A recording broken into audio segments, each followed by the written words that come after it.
هريسة التمر جهزوها لضيوفكم في رمضان، كتير راح تعجبكم مع فنجان القهوة.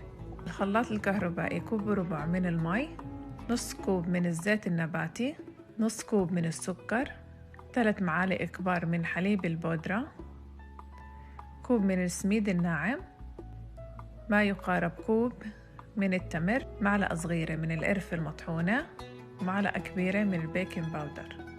قوالب صغيرة رشيت زيت، رح أنزل الخليط.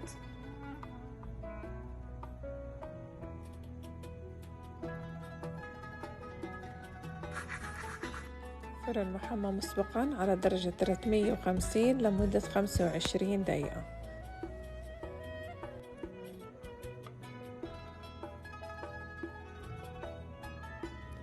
وبعد ما بردت عنا الهريسة بنزينها بالجبنة الكريمية، ورح أكتب لكم إياها أسفل الفيديو.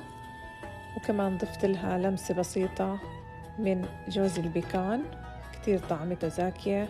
وهيك ضفت لهم كمان خيوط من الكراميل، طلع كتير زاكي معاها.